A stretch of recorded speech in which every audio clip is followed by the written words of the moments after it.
Hey guys, welcome back to HVL Gamer, where we test games so you don't waste your time. Today I'm going to talk about one aspect of NTE that I think a lot of people are still overlooking: the entire vehicle system. I'm covering everything from how ownership works, customization, tuning mechanics, all the way to earning enough Fons to buy the most expensive supercars in the game, including how to hunt rare vehicles that not everyone knows about. If you still think NTE is just a combat game, this video will change your mind completely. And before we dive in, if you find this kind of detailed content useful, please hit subscribe right now. This channel is just getting started, and every single subscriber genuinely helps me keep making quality videos like this one. Okay, let's go. First, one very important thing to clear up. The vehicle system in NTE does not work like GTA. You can take any car off the streets of Hethereau, but those vehicles are only temporarily borrowed. They will despawn after a while. You cannot bring them into your garage, cannot customize them, and cannot store them permanently. The only real path to owning a vehicle is buying one from a showroom using Fons. Understanding this will save you a lot of confusion later. Now let's talk about the two main showrooms. The first is Novus, which is the destination for newer players or anyone who loves JDM style and practical city vehicles. Novus starts with the Rover A1 at 20,000 Fons, flexible in tight streets and perfect for learning the game's driving physics. Then the C2000 at 50,000 Fons, with rich exterior customization options, a popular canvas for personal style in the community. The ST79 at 600,000 Fons offers a solid balance between speed and handling, and the Novus STX 950 at 250,000 Fons is what the street racing community inside the game often calls the people's car. The second showroom is Regalia, built for players with serious financial resources.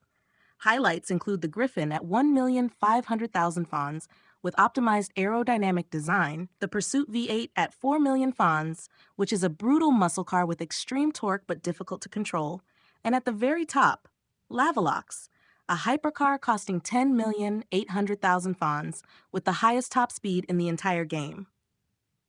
This is the ultimate goal for any serious vehicle collector in NTE, and I'll explain how to actually earn enough money to get there shortly. But before money, let's talk about something money alone cannot buy: rare vehicles. The most famous ones are the flame bikes. The red flame bike is connected to high-level combat challenges and battle pass rewards, with some information suggesting world boss drops may also be related. But the one the community is truly obsessed with is the blue flame bike. This is considered extremely rare and is reportedly obtainable completely free if you trigger the correct hidden questline. You need to reach a certain hunter level, use the anomaly scanning system to track traces of an entity called the Headless Biker. Complete the combat challenge against it, and you have a chance to receive the blue flame bike along with S-rank weapons.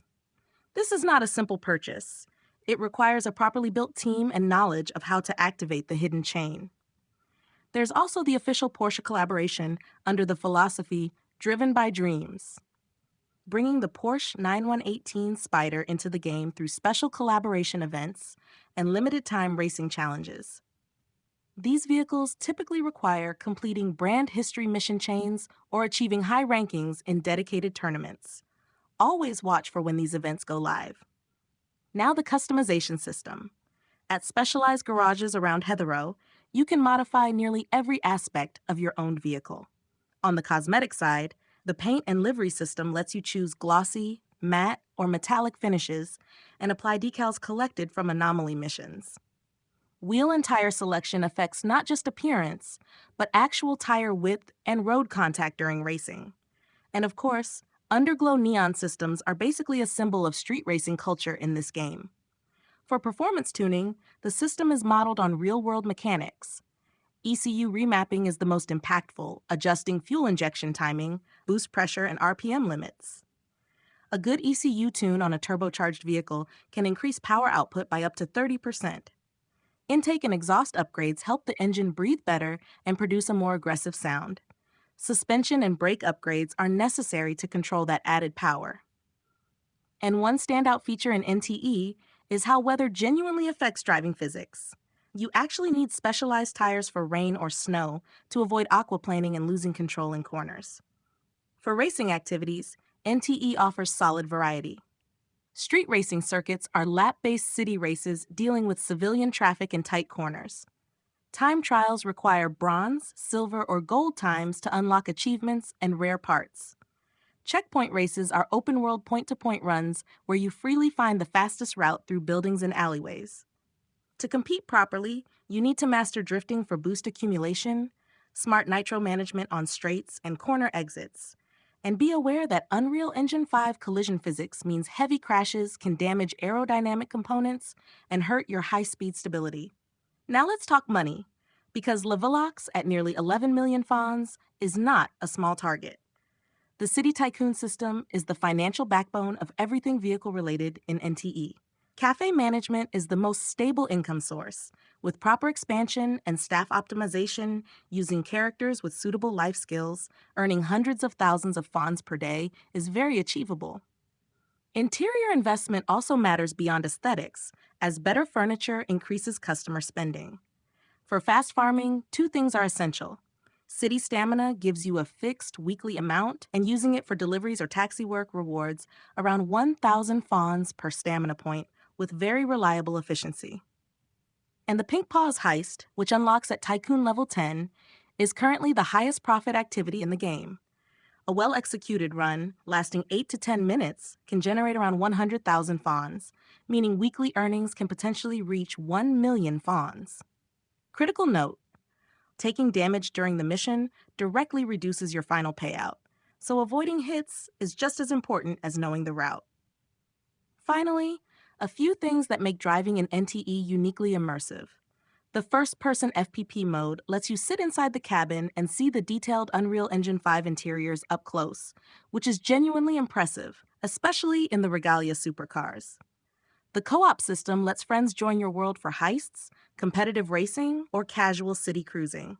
And the integrated Walkman system featuring music from Persona 5 Royal and Persona 5 The Phantom X through the Atlas collaboration is something else entirely. Driving through the rainy streets of Hethereau with Persona music playing through the radio is one of the most immersive experiences I've had in a mobile game. Full stop. To wrap up, the vehicle system in NTE connects the City Tycoon economy, combat for hunting rare vehicles, tuning for performance optimization, and the street racing culture of Hethereau into one surprisingly deep experience. Start with Novus vehicles that fit your budget, build your City Tycoon income, upgrade into Regalia as your finances grow, strengthen your combat team to hunt rare vehicles like the Blue Flame bike, and make LaVelox your final milestone, proving you've mastered everything NTE has to offer. If this video helped you out, leave a like and drop a comment below telling me which vehicle you're currently targeting. I read every single one. And if you haven't subscribed yet, please do it right now. This channel is brand new, and every subscriber means the world to me in building this community. See you guys in the next video.